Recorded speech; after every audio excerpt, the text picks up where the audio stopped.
Welcome back to the Vendor Table, presented by Aftershoot, the AI culling, editing, and retouching program designed to give you your time back so you could focus on the important things. What's up, Lauren? Hi. We're virtual today. We're virtual today, and that could only mean for one reason. One reason. We said we wouldn't go virtual for a guest. You and I, well, we didn't say this on the podcast, but we were like, we're done with virtual recordings, stuff like that. But there was one person in particular that we will sit down and have a virtual recording with. Only because he's pestered us so many fucking times. I know, it's so fucking annoying. So let's give him an introduction. Okay, so I don't think he even needs an introduction, but he's gonna get one anyway. All right, so he's the Australian behind the lens and full of loud opinions. He calls it like he sees it since 2017, from the beaches of Adelaide to the screens of over 200,000 followers on Instagram, 150,000 followers on TikTok. Josh Huggett has built a name by saying things most photographers are only thinking. His takes, they're blunt. His humor, sharp. His content, consistently viral. Whether he's calling out styled shoots, defending prime lenses, or casually dropping real insight between the sarcasm, he's made himself impossible to ignore. So he's equal parts chaos and clarity, and somehow still manages to shoot a killer wedding. So let's please welcome the man who keeps it raw, real, relentlessly entertaining, Josh Huggett. Welcome to the show. That's so much better than what I sent you. That's so much better than what I sent you. Do you like my intro? Yeah, I'm going to need you to send me that because I'm going to listen to it when I go to sleep at night. I love that for you. I love that for you. You could thank ChatGPT. Yeah, that was good. That was pretty good, right? I had ChatGPT write you an intro, and that's what it spit out. So pretty damn good, right? How did you prompt it? I just said, make it like a New Heights Jason Kelsey intro. So that was like, it's one of my favorite podcasts. So I was like, let's do it, baby. I love it. So we've wanted to have Josh on the show for, I don't know how long. Our listeners have been requesting this for so they should. Of a year Every now. time you mention me, it goes really well. And I get sent heaps of clips of it. So maybe it should just be the vendor table and Josh on occasion. Well, I will say this, Josh. Every time you mention me, I post a clip and it goes viral. So, I mean, yeah, like, that did really well. That did like super well. Yeah, way better than I expect than mine. Can you start mentioning me so I can go viral too? No. You can sit there in sub 10K jail with everybody else. All right, I guess I'll start an OnlyFans. There you go, people. You know, it might be on Feed Finder. You just never know. Just kidding. I'm not doing it. She's not that desperate. I'm not. Stop Imagine the downloads, though. Imagine how much content you could get for the vendor table as a whole. Really, after I've brought the wedding industry down so low, you could bring it back up again. I think that, listen, this is still on the table. I would love to just degrade men. Mm-hmm. So if that's something that you guys would be interested in watching. Just like a weird kink thing where you just call also, for everybody listening, I know that already there's cussing in this, but there's going to be fucking heaps more. So don't listen to this one with your kids in the car. I mean, every episode, we are probably the original explicit podcast in terms of like, you know, for wedding vendors and stuff like that curse. So, you know, we fully expect a 1-star review after this one. So we'll put it on a t-shirt. Yeah, we'll put it on. I actually feel at home here. You know, when I was on I was on Summer's podcast recently and Cassidy's podcast, and they're great. Love the girls, absolutely love them. But here I can really be unfiltered as fuck. I'd actually like to take this time. I've actually organized a peaceful protest that I was going to put for the entire podcast. And I thought I would just do the rest of the episode like this. Oh my God, I love it so much. Lauren, can you read what's on my forehead for the people that aren't watching the video? Just read it out loud. It says the 28th. I'm not saying this because you're going to clip it and turn it into a thing. No, just read it out loud. It's great. No, just say it, Lauren. No. Just say it. Josh Huggett says that allegedly the 2870 sucks. There we go. We got the clip. Wrap it up, Michael. We're done. I love it. Okay. Clip over. Allegedly. Eat it, Vanessa. Eat it wherever you are. Oh my God, no! She'll murder me. She'll murder me. You really cowered into yourself there. Watch that clip. Josh, you don't understand, okay, when you have a Canon Explorer of Light across from you, a woman that you have idolized for so long, basically make you look like a fool, you just cower in fear. So, a fool. Oh, God, she provided the same me. exact argument I gave you. No, but it's Vanessa, so I listen to her more than you. So. He has no respect for me. None whatsoever. But Josh, it's so great to have you here. We've been wanting to have you on the show for so long. So we're like, it's really cool. So you kind of like, you blew up, I'd say 2023. I remember hearing, like, I think this was on Summer's podcast. It might have been on Cassidy's that, and we love them too, by the way. Shout out Summer and Cassidy. I think I heard you went all in with content. Like really, I think I heard December 23rd of 2023. Was it? Yep. And you said, I'm going to go all in on content. I'm going to go hardcore and put myself out there and everything like that. And since then, you have built a following, a audience, and even a community. So what made you start showcasing your personality and behind the scenes content? So we have, for a very long time, shot a lot of weddings here in Adelaide. We've been shooting, I had a small studio here. We were shooting like 125 weddings a year. We were one of the largest companies in Adelaide, not the largest, which still annoys me, but one of the largest. But we made a very decisive point not to gain any followers because we still wanted to be approachable by everybody. That's our entire brand, is that we're approachable people. I don't know if I should be looking at the fucking camera or looking at you. Either way, I'll pick both. I'll just go between them. I don't look at the camera, if that makes you feel any better. I look at myself because obviously. I made a very conscious decision not to grow any followers, but then I would always help people. So I've always been educating. I've always been, if somebody wants to learn how to take wedding photos, they could just send me a message on Instagram and they could come and shoot a wedding with me. And I would bring them, if you want to learn, if you like it, great. Because then I would benefit from that because I could bring them on as a second shooter, or I could bring them on as a main shooter if they're good enough. So, but then, December 2023, I made a post on my Instagram account and I was like, hey, just letting everybody know, next year is the year that we're going all in on content creation, probably going to try to take this education thing further. And we're going to start posting reels and blah, blah, blah, blah, blah. So if you see a change in content, that's why we're doing it next year. And so that started posting in January. And then in February, we hit 10K. And then, by June, we had 100K. And then now we're at 200K. Congratulations, by the way. Yeah. Thank you. Lovely announcement photo. Yeah. It was good. Well, everybody does like balloons, or they do like cupcakes, or like they go and get like a really professional shoot. So instead I drank 2 bottles of red wine and then got my wife to take a photo of me nude on the couch, which I thought was more fitting. I thought it was very classy. It was a classy nude. It was, it was kind of, it was like, straight out of the Titanic, like paint me like one of your French girls. As per usual, you pissed off the right people, Yeah. I thought that my favorite comment on that was, I know you're Australian, but you're looking really French right now. It's amazing to see. You have so many Americans that follow you, which I think is like 60% of my audience now. That's insane. Americans are desperate for fun. Can I tell you? Yeah, I tell you guys that a lot. I tell America in general that they just need to loosen the fuck up. You're gagging for it. Have you seen us lately? That was one of our. That's actually one of our questions. Was do you think like? All right, so as Americans and stuff like that, we have the wedding industry here. I'm sure it's much different in Australia than what it is here. From what we see, like I don't follow too many Australian photographers. It's you and Antonio pretty much.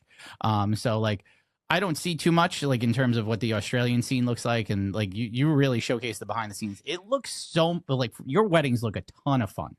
Like how you approach them, your couples, all that stuff is Is that everywhere in Australia? Like, I'm sure it's not. I'm sure you have the button-up couples and things like that. But is that like you're trying to obviously attract couples that are, simpatico with your personality, pretty much. Yeah. So I'd say that's probably at least 70% of the weddings, maybe even 80% of the weddings in Australia. There are the more high-end ones, but even the high-end ones are still very Australian. Like they're still a lot more party. Even the high-end photographers are still a lot more like everybody just wants to have a good time and be a larrikin. But What's that like? Yeah, I don't know. I see American weddings and I'm like, this doesn't actually look fun. Why the fuck are you guys doing this? Like, I mean, we have fun, Lauren. We have some good couples. Like I will say, what? We're not in the luxury market. Yeah, like we're what we would consider like upper mid tier, so like right below luxury. Like Lauren and I wouldn't even say that I'm like upper anymore. Yeah, I'm right on the cusp. You're probably upper middle. I'm probably a little bit below that, but our couples tend to be a little bit more laid back, and I think that's probably because of this podcast. Like they're definitely, for me, they're definitely turning more casual because of how much we put ourselves out there in this way. We're so candid now, as opposed to just like kind of hiding our personalities. Like we used, not necessarily hiding them on purpose, but you had this like mentality where you were supposed to not show that side of things for so long, and then you kind of just stopped giving a fuck. So I started posting reels on our company account as a way of getting less leads. I wanted to I was like, surely if I post a video of me telling the entire bridal party to get fucked, that will mean that less people will inquire with me, because like, if not everybody's going to want a photographer that tells everybody to get fucked all the time. So surely then we'll get less leads, but the leads that we do get will be more qualified. Everything that we do, all of our marketing strategy, everything that we put out into the ethos is about just getting the most qualified leads coming through, rather than trying to get as many leads as possible and then losing heaps. So that's when we started showing personality, but it's kind of done the fucking opposite, to be honest.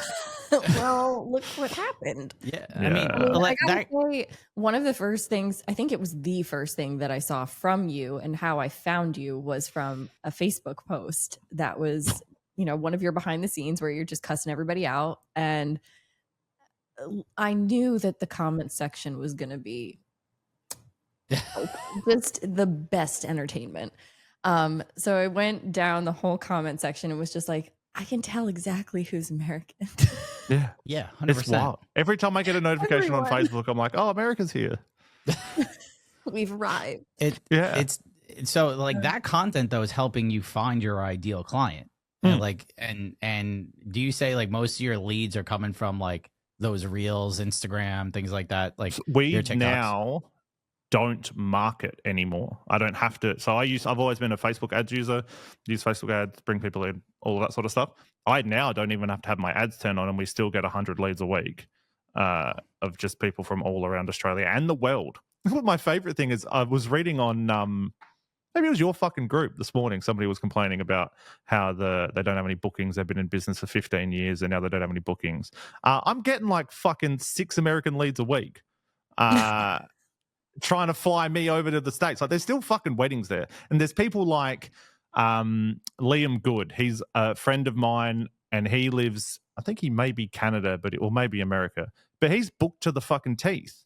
And he's not famous or an influencer or anything. He's got like 4,000 followers. I think he's actually Canadian because he spends a lot of time with Taylor Jackson. But he's booked to the teeth. Like, he's got so many leads because he's built this personal brand. He takes everybody to the gym with him every day on like his stories, and he's always posting and putting himself out there, and he's built this actual brand. And we're seeing a lot of people that are like, have been in the industry for 15, 16 years, and they haven't learned how to adapt into this new sort of era of you actually need to show yourself. Like, having a good website does fuck all these days. Especially with like most people searching up on ChatGPT now, like, who's the best wedding photographer? Your website means far, far less than it did before, because before people even hit your website now, they're spending at least 10 to 15 minutes on your Instagram account. So if you're not putting out at least fucking something to show who you are as a person, then no one's actually going to make their way back into your website to then come to your contact form. So I'd love to hear what you would have to say to people who dig their heels in the sand over this, who are like, I don't want to create content. I don't want to make reels, TikToks. I'm not doing it, this, that, and the other thing. So there's two schools of thought. I literally just put on my story not 10 minutes ago that you don't actually need to make that many reels to be a full-time wedding photographer. You could still, today, you could be a full-time wedding photographer with a proper targeted Facebook ad strategy and a solid website and a solid ad campaign. You don't need to do it. You don't need to become an influencer. This is where people are getting caught up, is that like they think they need to be making reels every single day. They need to like, oh, I fucking need to vlog this wedding and I need to do all this sort of shit. You don't actually need to do that. You don't need 15,000 followers to be a full-time wedding photographer.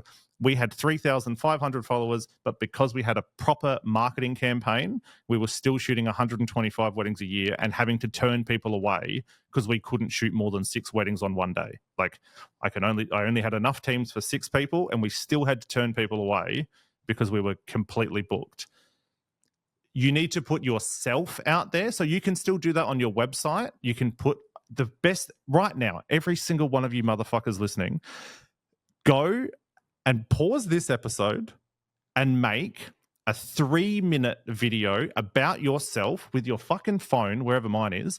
Film a 3-minute video. Hey, my name's Josh. I'm a wedding photographer from Adelaide. I'm so excited that you've made it to my website. Just a little bit about me, and just fucking tell the people that are on your website about you and put it on your website. That's all you need to fucking do. And that way, you don't need to make 37 reels a month of you like showing behind the scenes of a wedding day and fucking flashing past the flowers, because that content is shit and nobody cares about it and nobody's watching. It's why the engagement is low. It's why it never goes viral. Don't do it. It sucks. It's a waste of time. You'll get burnt out. Focus on things that are actually going to teach people about you or teach people about what you'd know at a wedding. So if you need to make fucking hell, I've really gone on a tangent here, haven't I?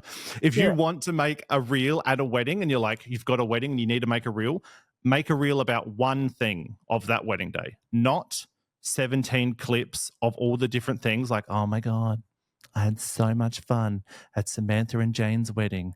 Here we go. And it's you fucking slowly panning and showing the sign and showing the fucking flowers and showing somebody drinking a beer. Nobody gives a fuck. Find one interesting thing about that wedding. Like, you really like the flowers. You can make a reel. Here's the best thing I saw at this wedding. Here's my favorite thing that I saw at this wedding this week. You're making yourself an authority in the industry because you're saying, this is what I saw at a wedding this week. So obviously you're a working wedding photographer, and you're also showcasing a single thing that people can connect with. And they'll be like, wow, they actually are really nice flowers. I enjoyed this content. I'll probably give it a like. Or, wow, I really liked these flowers. My friend's getting married in a couple of months. I'll send this to her so that she can get some inspiration from these flowers.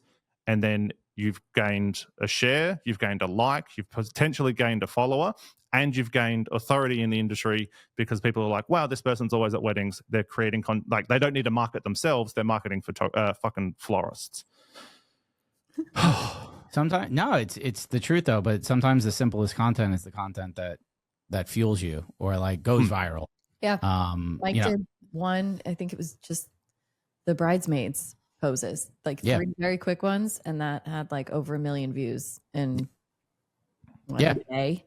Yeah, that was I did one that it just hit 1.3 million views, where it was bridal party prompts, like large bridal party prompts, and it was just like, look back at the camera, and it was 45 seconds. It was one part of the day, 1.3 million views. So, when you sometimes you break it down. Like I have like a couple of those like full behind the scenes of the wedding days, the minute and 30, it's compressed, and they've done really well. But the effort that went into making those it was really high. So if they don't hit, you sometimes are like, shit, man, that didn't hit. I spent 2 hours editing that, 2 hours of my time. So that sucks. So like that's why I love your content, is because it's quick, it's easy to follow. Like sometimes it's like I saw one where it was just you were telling a bridesmaid like bridesmaid, get in, fuck off, get in, fuck off. Like that, like I do that shit too. Maybe not, I don't say fuck off. You don't say fuck off. But I'm like, all right, in, out, get,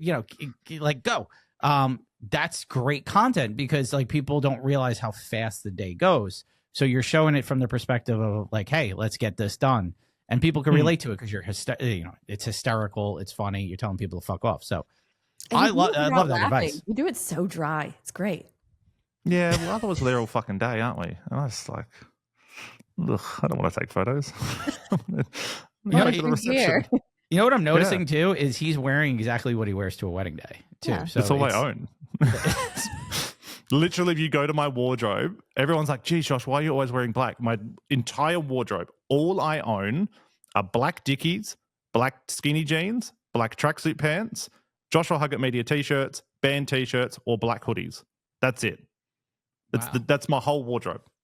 Wow, diverse color palette. Love it. Yep, I think we would get along just fine. Yeah. Lauren has color. You know what though? She wears a lot of pops of color and shit. Well, here's the thing. She's like, oh god, it's like like the black demon of death and shit like that. Me. Like what's wrong with that? Because you think you're like Rhea Ripley and you're not. Okay, like because I'm Queen Rhea. Okay, you're not Rhea. Took photos of Rhea Ripley before she was a professional wrestler. I have her signatures on a bin lid from her last match in Adelaide before she left. Oh my god, I'm so jealous because I actually saw her recently when not last time she was in Adelaide, the second to last time she was in Adelaide. We were down at the Riot City Wrestling Academy, which is where she trained and where I take my wrestling photos when I'm not shooting weddings. I feel like you should take her wedding photos because she's Australian and she really would probably be great. I was in the running. I was the suggested photographer to take her wedding photos of her and Buddy. And all the wrestlers that I take photos of, because I do all their headshots and everything as well, they all told them to book me. So I was the one to be taking the wedding photos. And then the mum took over the planning and she just hired the cheapest guy on Google. Is she married? She's married? I didn't realize. Yeah, she's married to Buddy. Oh, I didn't know that. Okay. Like, well, I mean, she's mommy. So, I mean, like, just, Lauren thinks she's Rhea Ripley with her wardrobe, but she's not. So. I never said that. I'm fucking with you. Shut up. Listen, I have a ton of black, but I don't do things in like moderation. There is no in between. It's either all black or fucking neon green. Yeah. Or like Barbie pink. Like all of a sudden she'll show up with a pink blazer to a wedding. I'm like, what? I have not done that with you yet. No, but you've done that. I actually haven't worn it to a wedding yet. Oh, you haven't? Oh, no. Would you wear a red blazer? Like your My Chemical Romance. For an emo wedding. It's great. I was a character. So we're super excited to announce a partnership with Aftershoot. Aftershoot AI is designed to speed up and simplify every step of the process from importing, culling, editing, and exporting. Aftershoot truly changed the game for us as wedding photographers. I love Aftershoot. Isn't it so great? Yeah, culling is super easy. Editing is super easy. You train your own profile based on the way that you edit. It's so good. You know what my favorite part is? What is it? Unlimited edits. Isn't that great? Like, it's just, you pay one price per month or per year. You're locked in. Amazing. Edit as much as you want on the go. Like, you could be on an airplane and it works. Okay, I changed my mind. That's the best part. Like, love that. Like you be on the go. You don't need internet to work the program. It is so simple, so easy to use, and it's incredible. And I think you guys should try it out. You can cull thousands of photos in minutes with AI that helps identify the best selections. Build an editing profile based on the way that you edit, or you can even select one from top industry pros. Export right into Lightroom, Capture One, or Bridge for fast and accurate results. So with an Aftershoot subscription, you get an all-in-one AI assistant that can cull, edit, crop, straighten, export, and now you could also retouch using it as well. No paying an extra. It's all included. You can try it for free for 30 days using the link in the show notes and use code TVT15 for 15% off a subscription purchase. Wedding vendors. Do you need a contract? The Legal Paige is a legal education platform for small businesses and a contract template shop. They help you get legally legit in minutes. So we're super excited to partner with them. Lauren, I know you've been using them for a long time, and I started using them last year. Damn. Listen, on top of being one of my favorite people in the universe, Paige has created such an amazing resource for wedding vendors. They are the resource for wedding pros looking for full-length contracts, short forms, a la carte clauses. So whether you're a photographer, videographer, planner, florist, DJ, you name it, the Legal Paige is a contract that will make your business legally legit.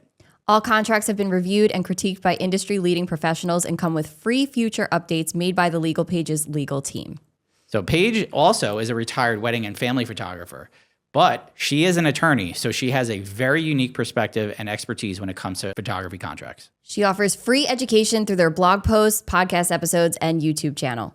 You know what's super cool about this, Lauren? What? We got a code. I love codes. Right? So you could use code TVT10, and you know what that gets you? 10% off. Anything in the shop. So you want to get your business legally legit? Check out the Legal Paige. You ever just feel like you're playing catch up with inquiries? Nuh-uh. Why not? Because I have Honeybook. Isn't Honeybook like the absolute best? Yeah, it's been game changing for my business. It is like the biggest game changer for wedding creatives, for wedding vendors. You don't understand it until you're in it. Everything is fully automated. You can have the AI like pretty much take care of everything for you and only just personalize everything as you go.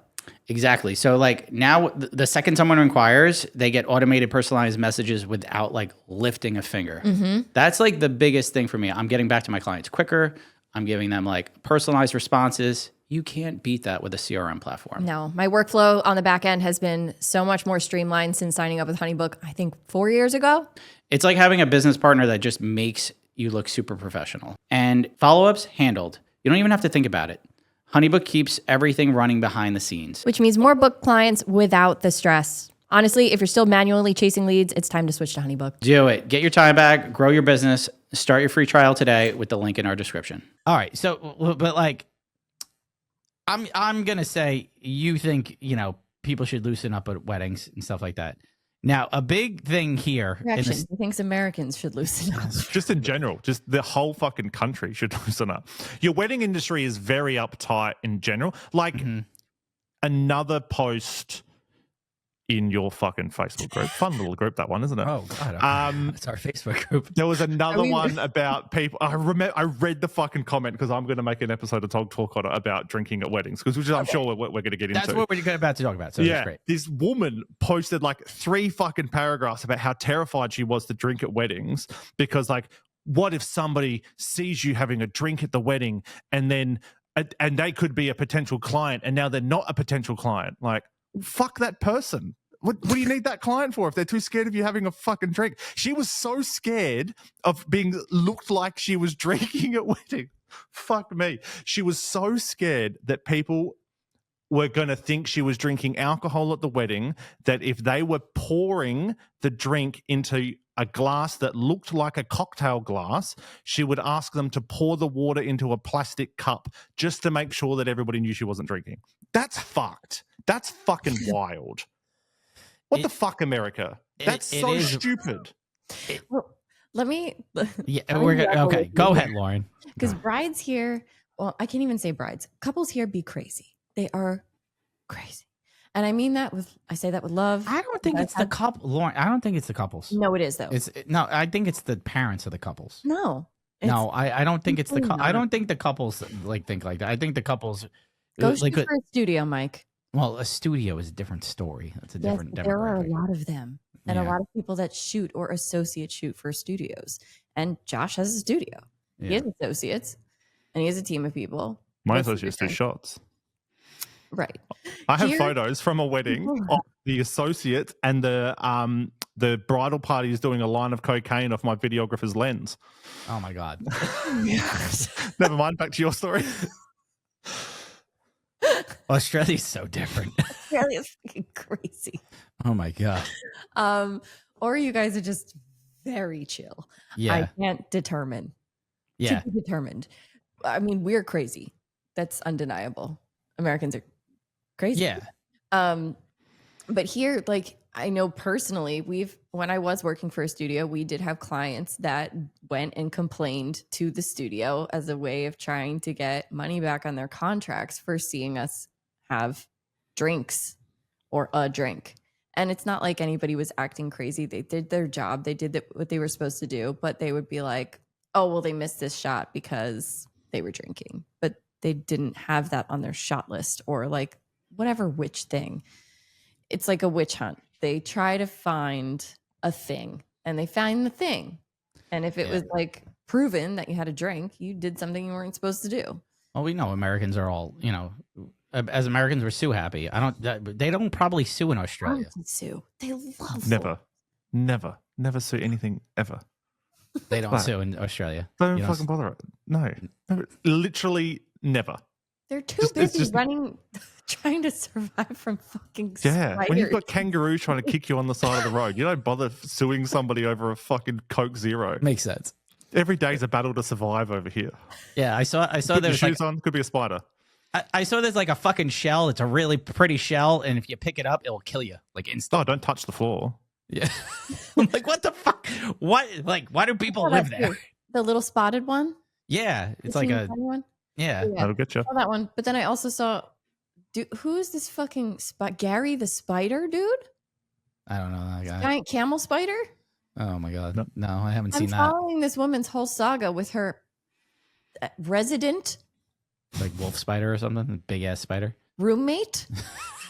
Yeah, no, you keep them inside because the big spiders get rid of the little bad spiders. That's fucking insane to me. That's insane. We had a The spider in shit our you window. have down there. I don't know if I want to see it. Like, I don't know if I want to go down. Australia looks so beautiful. Do you pet them? The spiders, Yeah. they pet us. It's like a reverse petting zoo. This is so fucked. You go to sleep and you just feel them walking across your head and you're like, oh, Gary's here. Please do not. Okay, so the sound of it scuttling, scurrying, sounds like someone tap dancing across a fucking living room floor. Yeah, and we tap dance with it. That's too many legs. Yeah. We had a He's spider in gonna our have window for like a nightmares year about and a half. We had a spider in our window that we used to keep. And it was right next to our dining table. But you'd keep it there because it was a good spider, big black boy. And he would keep the bad spiders out. So he would just like, if a bad spider tried to come in, he'd fucking kill him. And we'd just thank him. And we'd But say, how did you know that one was a good one? like Googled it.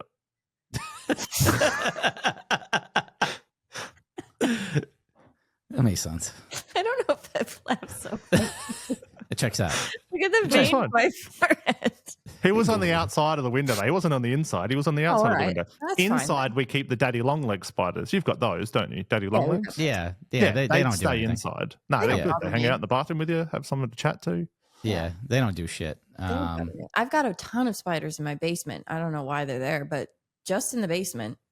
Yeah, well, they like the basement. They like the cool, It's moist. moist places and shit. So, yeah. All right. Before we get into the spiders of Australia, all right. I had to ask. All right. Well, like let's circle back for a second because we mentioned how like your wardrobe and everything like that. People don't give you shit for how you dress at wedding. I saw one clip where you were wearing your like somebody said like something about your hat and you were like the fucking bride gave me this hat or something like that. So Well, she literally did. She told me Yeah. to take my hat off. He told me, I was fucking outside and it was like 38 degrees Celsius, which is 100 and something, whatever you have. And literally just also come over to the other system with everybody else. Fahrenheit? What the fuck is that? Dude. I don't know. Miles? Oh, Whatever. dude, Why we are like this, okay? I know. Ask for this. yeah, It's fine.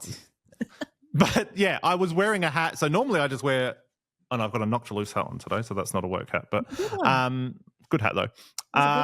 But I just wear a work hat because back before I had my Britney moment and shaved my head again, it used to just keep my hair out of my face. Like I got sick of fucking spending so long trimming and getting your hair perfect, and then you walk outside and the wind fucking blows it.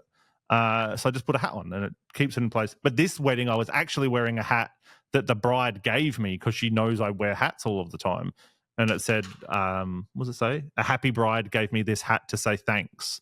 And he yelled out. But other than that, we don't really cop anything. Like people will always be like, oh, geez, you look comfortable. And I'm like, yeah, I fucking am. You're in a suit and it's hot. Like I'm working. We don't. Yeah. Everything that we wear is always branded. Like it's always Joshua Huggett Media branded. And that's very purposeful because one, I used to wear like party shirts to weddings, like short sleeve button ups with designs on them. Mm-hmm. But once you've worn it to like 3 or 4 weddings, you've seen it. And especially if you're filming behind the scenes content or something like that, you're just wearing the same fucking thing in every wedding. And then it looks like you're just shooting the same wedding. Whereas this way, if I wear the exact same t-shirt and the exact same like pants and everything to every wedding, I can post. I can post like 20 clips from the same wedding, and nobody's got any idea that was from a different day, innit? You're British. Yeah, you're British. Yeah, I am actually half English, so that does fit. Anyway, for those of you from England, my mum was a 10-pound pom. If you wear the same clothes, and that way people know what we look like. So we introduce ourselves to everybody at the wedding. Like, we're the photographers. If you want a photo or a video, look for the people wearing these clothes, and that way you can come up to us and find exactly where we are. If something's cute happening, like a baby is doing something cute, or the couples, kids are playing or they're dancing on the dance floor, we're very easy to spot in the crowd, and you can just grab us and we'll make sure that we don't actually miss that moment.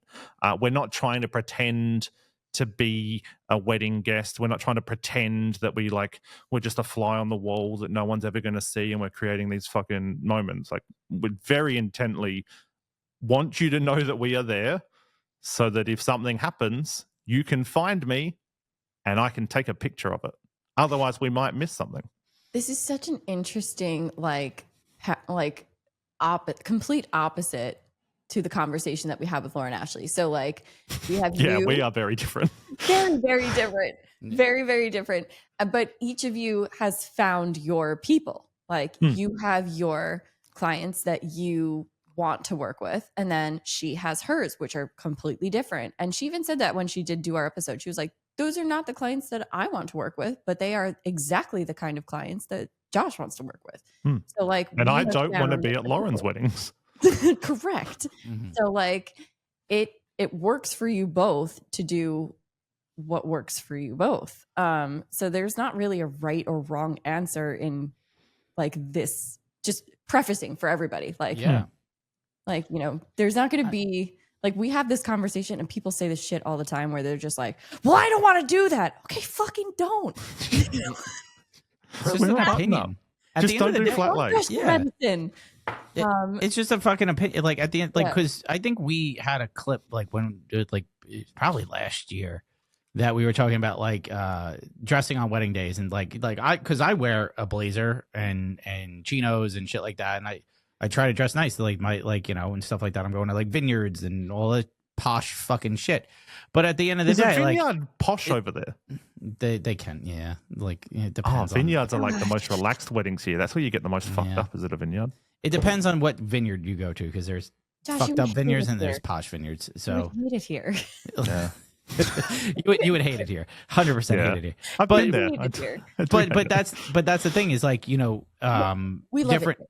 It's different clientele. It's also that's the other fact here. You dress for the clients you want to attract. Like Lauren said that on the show, she was just like, I want to attract high-end luxury clients like that. I'm dressed in Valentinos and stuff like that. Not you, Lauren, the other Lauren, actually. But not I. But I think we had a clip a few years ago where we were talking about you should if it were me, I'd probably wear this. I think we were talking about wearing all black. You don't have to wear all black to a wedding. We were saying you don't have to wear all black. Yeah. But we were also saying don't dress like a fucking slob. Yeah. Because we've seen photographers roll up even though you're wearing a black t-shirt and black pants, you're still wearing closed-toed shoes where you're not wearing Crocs and fucking and sweatpants and stuff like that, Do you wear Crocs on a wedding day? Don't tell us what you wear. No, I have actually worn Crocs to one you? wedding, and that was it. I actually took them off. I'm currently just wearing my socks, but I do have my Crocs here. I don't care about Crocs, but if you're wearing socks and fucking slide sandals, and I've just seen it all. I'm wearing socks and Crocs that have the lined insert too, because it's winter. They're my winter Crocs. Winter Crocs. They're very comfortable. But I shot a wedding once with a guy, and he was this. Winter is when it gets cold and it's wet outside. And then temperature. Winter gets. I don't know anything. 8 to 9 degrees Celsius, which should be 40, 50 around here. Okay. Not so where I live, we're just it doesn't really get heaps hot. It gets hot, but not too hot, and it doesn't get too cold. We're kind of just real fucking boring here in Adelaide. Nothing happens. The weather's never that crazy. You just great. Yeah, you're good. Do you mostly do beach weddings or you have because I know Adelaide's on the. So we don't do many beach weddings here purely because it's fucking windy. Okay. And you just get sand everywhere, and that sucks. We do lots of like vineyard weddings here. There's some of the best red wine and white wine in the world comes from like 20 minutes from my house. So we do lots of vineyard weddings, lots of like farm barn type weddings where they're just like Australian. But some of like the nicest venues in South Australia are like old farms that you do like fucking put those string lights in, and they're just sick. They're just so good. One of the things I don't know if I've never seen you post content, so I don't know if they do this in Australia. Do you do engagement sessions in Australia? Do you capture those? I just don't market them because I don't put heaps of them online because I don't really want to do them. Okay. It's just like I don't. And this is where so many people go wrong when they're starting their business. If we want to do a little bit of education here instead of just fucking chin wagging, too many people post too much shit on their Instagram. Too much. You don't need to post you doing baby photos and family photos and engagement shoots and weddings and fucking end of dog life photo. Like, you don't need to put all of that on your Instagram. It's sending a mixed message, and you're only going to get hired for the cheap shit. I knew I only wanted to shoot weddings, so I only posted wedding photos. I am a wedding photographer. Anytime somebody asks me like, oh, do you do this? No, I don't. I'm a wedding photographer. I just shoot weddings. I will occasionally do a family photo shoot for a friend, or I'll do like if a friend's fucking pregnant. I really don't like pregnant people, so I won't do like maternity shoots. They're all just a little bit fucking wild. I've been through it twice. Not me. My wife was the pregnant one. I helped at the start, and then she really took over. I helped at the start. I helped at the start. She really took over. You helped for 2.5 minutes. I know, so it's fine. That's good. It's new PB. 2.5 minutes between the two. That's like at least fucking 70 seconds a kid. But I didn't post them online because I didn't want to do them. I didn't want people coming to me being like, oh, Josh is a photographer. He'll take your photos of X, Y, and Z. I want people to be like, Josh is a wedding photographer. Mm-hmm. Josh does weddings. So don't post too much stuff on your Instagram. If you want to do a baby stuff, you can do baby stuff, but I just wouldn't really be marketing if you just wanted to be a wedding photographer. But we do engagement shoots down here too. I did hundreds when I started because we did free. If you want to start, I just put up a reel about it. But if you want to start being a professional wedding photographer in 2025, you've got like 6 months left before Facebook changes their fucking targeting. But you run a targeted Facebook ad campaign. So you target the people in your area. You target them by engaged. So you can target actual engaged people that live in the area that you want to work. And you run a free engagement shoot campaign. You see all these companies out there that like, I'll help you grow your business. This is exactly what they're fucking doing. They're doing this exact same fucking thing. You just pay them a percentage of your wedding income. So go on Facebook, target the people in your area, target the age that you want. I actually have a course on it. You can buy it, but probably don't. I'll just teach you how to do it for free anyway. Do that. Target it by fucking age. You run a free engagement shoot campaign. So that way people have a reason to inquire. They're getting something for free, and then you get 2 types of content from the one booking. You're getting an engagement shoot out of it, so you've got more content to post online, and you're getting a wedding out of it. That way you'll be able to build at least fucking 15 to 20 weddings in the next probably 6 months. It's great advice. I love it. Free education from Josh Huggett. I have a bit of a controversial question for you. Oh. Following this. You shoot a lot of weddings annually. You yourself and your team. How many do you shoot yourself before I ask this question? 70. That's a lot. That's why I look this way. What, exhausted? Yeah, tired. Between all of that pre-pregnancy work and this, I'm exhausted. Put in a lot of work. 70 seconds per child. It's tired, exhausted. That's spanned over 6 years too. So. You don't realize how exhausting it is, Lauren. I mean, seriously. Yeah. Clean up. God, Lauren. So nice to have a male on the show. Go ahead, Lauren. Ask your question. Okay. Let me collect myself because that was the audacity. I'm just excited that I got the flu this week, and now I'm excited that we've got 2 kids because my wife now knows how I feel when I've got the flu. Yeah. No, fair. You're right. Same Men thing. can't handle shit Yeah. at all. It's debilitating. 100%. Go ahead. That's why you marry wives. Got it. At least there's an epidural for pregnancy. I didn't get anything. I had what fucking cold flu tablet. And you probably got to leave and get food and shit. I had to sit in that. I had to sleep in that really uncomfortable chair like this. Yeah, that chair is so uncomfortable. I hear you, Josh. So uncomfortable. I don't understand why hospitals haven't listened to us men and put in a more comfortable chair for us to nap on. Yeah, they don't. Why doesn't it fold out into a bed? They don't put in PlayStations either or anything like that. No, we're going to be there all night. I'm there all night. It's terrible. Anyway. Okay. I can't wait to send this to Sarah. My wife will murder me. No, my wife has no interest. My wife has got no interest in anything wedding photography. She won't watch Sarah. it. You know what Mike said? No one clip this and send it to my wife. No. Go ahead. All right, So, go ahead. Going back to my original question that hasn't even been said, what are your thoughts on wedding photographers who have not shot weddings in several years providing education or selling education? I think they're a fucking load of shit. You got no idea. Like, I literally just had a big fucking spiel about this on my controversial fucking talk that I did. But you're not in the fucking game.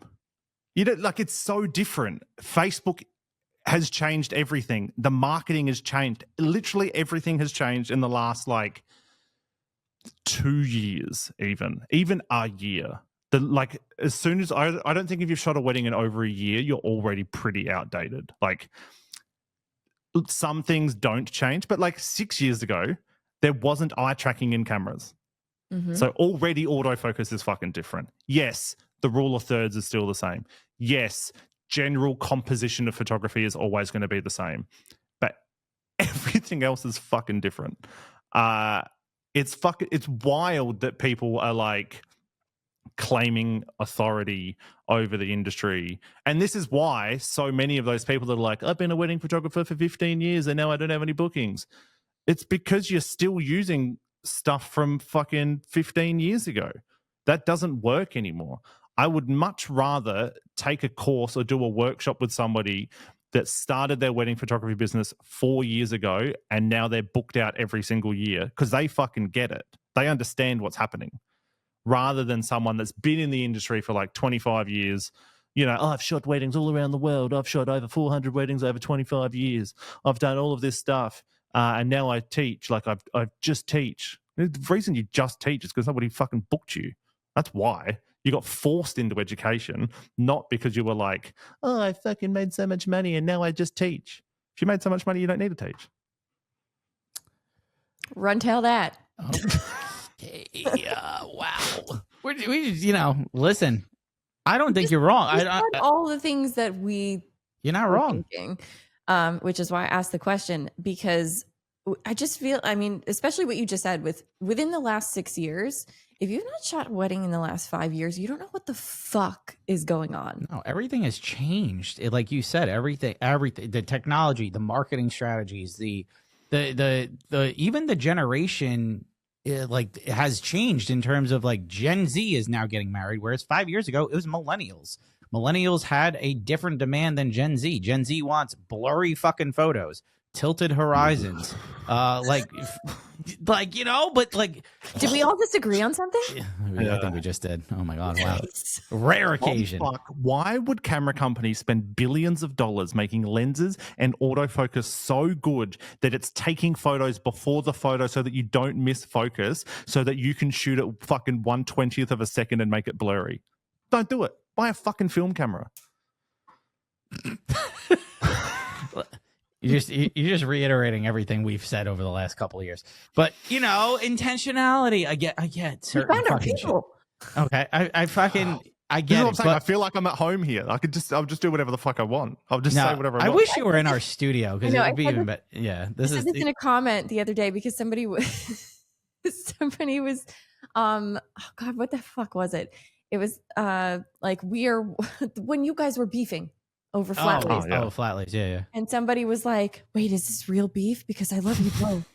And I was just like, no, we're like some of the only Americans that Josh likes. But that's, there's like 8 of you, and you all get together and send me photos of you hanging out while I'm fucking over here by myself. That's my favorite thing. It's my favorite thing to do, by the way, when we're at conferences, is to just like, we got to text Josh right now. Like, anytime, and just more people are being added into it too. Like now, Summer's come into the mix. Yeah. Summer was so like I loved having conversations with Summer. Like probably one of my favorite. For like 2 hours straight. Yeah, it's like all about film. I'm like I don't even shoot film that much, but I'm like I love her photography. I fucking love her photography, and she's 25 and she's a fucking rock star. Like it's just like Jesus Christ, it's crazy. So, but we send Josh photos. So we do that. If you've been following and looked at the behind the scenes of Build or WPPI, we have like a nice little back and forth where Josh tells us we're bullying him. Yeah, he cries a lot. You are bullying. He does cry a lot when we're at conferences. So you just gotta come to WPPI. I know it's your peak season. Someone's gonna fucking it's just like I can earn a lot of money that time of year. So sure, it pays for school fees. Also, why would you want to come here? I don't. I get it. I don't. I might go to Build. That sounded fun. Build and it's fun. closer to my really quiet fun. season. Yeah. But also, I'm pretty sure I'm booked for the next 2 years, so don't hold your breath. But it's June. Do you have weddings in June? You do weddings in June? Yeah, June's normally when we stop. This is probably not great content for a podcast, but I'll check my calendar while we're live. Fine. June. Do whatever you want, King. Oh no, I've only got 3 weddings for June next year, so There you I've go. got time. All right. So if Build happens next year, which I don't know, I think they're going to make it. Gotta be. I think they're going to make it a yearly thing. They had 60,000 people there. So Yeah, I was just listening to Summer's recap on the way here. She said 60,000 people over the weekend. It was a fun time. Yeah. If Canon's listening to this, Canon, send me over. Yeah. Canon Australia won't be able to do it, but Canon USA, send me over. Aftershoot. Justin. Like Justin? Veronica, Justin. come on. What are you doing? What are you doing? I know you're listening. Get us together. All right. So okay, before we get off the rails again. For the Christmas party. Get us together for the Christmas party. Shut the fuck up, everyone. Why? Okay. All right, ready? I like it. No, because I want to really talk about the next one because it's really fun. Talk about it, you guys. All right, no, because I want to talk about this Just one. before He's on my Michael side starts for this. He's on my fucking side for this one. If you think that the vendor table should host a Christmas party where all of us come together and we all sit at the same table, I need you to put this in your story right now. A vendor table Christmas party with me, Lauren, Summer, Cassidy, everybody together at the vendor table. I think a vendor table Christmas party. That would be fucking sick. Round table. The vendor round table. That's like a dream. That's actually a dream. Bring Vanessa and we can make fun of her because she likes zoom lenses and shit. It'd be great. Well, that's the next question I want to get into. What? Okay. Prime Army here. Okay. It's Josh Prime and Gang. Josh and I are of the civilized society. Okay, love prime lenses. Okay, we feel the prime supremacy. I wish I had weed right now. Okay. So, but what's your take, Josh? What's your take on the 28-70? Do you think it's an overrated lens? I do. I think it is an overrated lens. I think it's a really boring lens. Same with the 24-70. If you ever wonder, if you're watching the video and you're wondering why I look so crisp, it's because I'm actually being filmed on a prime lens right now instead of a zoom lens. It's actually the 24 1.8. That's why you've got such creamy bokeh behind me as well, because you're actually able to go down to 1.8 instead of just 2. But more seriously, the 24-70 and the 28-70 removes the creativity from wedding photography.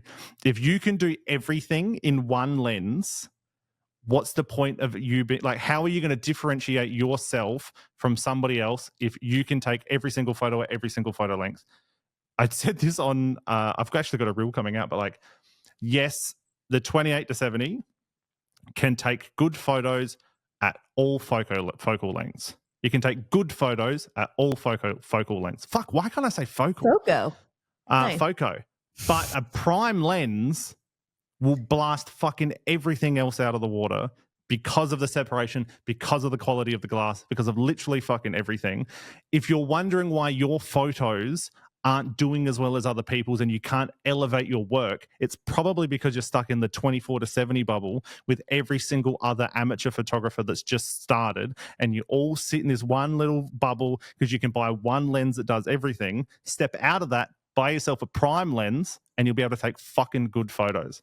First thing everybody should buy is a 50mm 1.4. I agree. And sell your 24 to 70. I agree. It was my first lens. Now I gotta have we should have Vanessa just pop in. Just real quick. Vanessa will say the same thing. If you're looking for like a good first portrait lens, that's the one. Oh yeah, no, Vanessa did say that, but I mean, I'm saying the whole thing about the 24 to 70 and the 28 to 70. And listen, okay, Vanessa eviscerated me. Okay, we know this. Okay, it's. I don't think she eviscerated you so much. She made a very valid fucking rebuttal. Okay, that it's about serving clients, and I get that because like if you're missing shots, you're not serving your clients properly, and I do think like so in my eyes here, I would much rather shoot on a 50 or a 35 prime. Because it is going to give that extra pop. It's going to enable you to be a little bit more creative. And I think personally, it does create better imagery. I think it's better image quality at the end of the day. But the versatility of the 28 to 70 is a savior lens. It's a good secondary lens. That's why I love all my second shooters that they all have it. They all use it. Oh, they don't miss shots. Shit about our lenses all the time. Yeah, well, you know what? Meredith's 28 to 70 though is so good. The Sony one, fuck. You are full of shit. It's better. It's better than the Canon. Right now. Sorry, you're full of shit. Oh, fuck off, well, Lauren. Actually, you know what I will say? Zeiss glass is better. Zeiss glass is it's never. Better. It's better. It's never. There's. No I also argument. shoot on a zoom lens. My secondary lens is also a zoom lens. But What do you shoot on, the 15 and 35? Yeah, 15 to 35. That's my next purchase. Is that because it's so fucking good. Yeah. For everyone's fucking information, second body is always a prime. Yeah, but it should be your first body. Why wouldn't you? Wouldn't you want most of your gallery to be the best quality images on a prime lens, and then you use your secondary lens as the subpar, arguably worse zoom lens? You shot 90% of the last wedding with me on the 28 to 70. Yeah. 90. I was second shooting for you, Michael. Yeah, I want to see your full gallery. I would love to show you a full gallery shot with. Well, she's never asked me to second shoot for her, so Yeah, because you fucking won't, and you want to know why? This is why you. I said I would. Said I couldn't afford you. You fuck. That was in a joking manner. Okay. She wasn't. This is probably the last episode of the Vendor Table Guide, so just come on over to talk. Breaking up. The family's over. She doesn't even know my rate because she's never asked me to second shoot. You told me it was over $1,000. Yeah, it is. Yeah, it is. So go fuck yourself. I don't. Go fucking pay me. Pay me. No. I do it at a discount for you because I love you. Oh, I'd be so grateful. $1,000. Do it at a discount. I would if Lauren O'Brien needed me for a wedding, I would 100% step up. I definitely don't need you. I know you don't. So there you go. I only need you for this, buddy. See how it is, Josh. You get yourself a co-host. This is why I just talk to myself. Super excited to announce a partnership with Blacksmith Print Co. Look at this thick bitch. Oh God, yo, she's spicy. I love her. Yeah.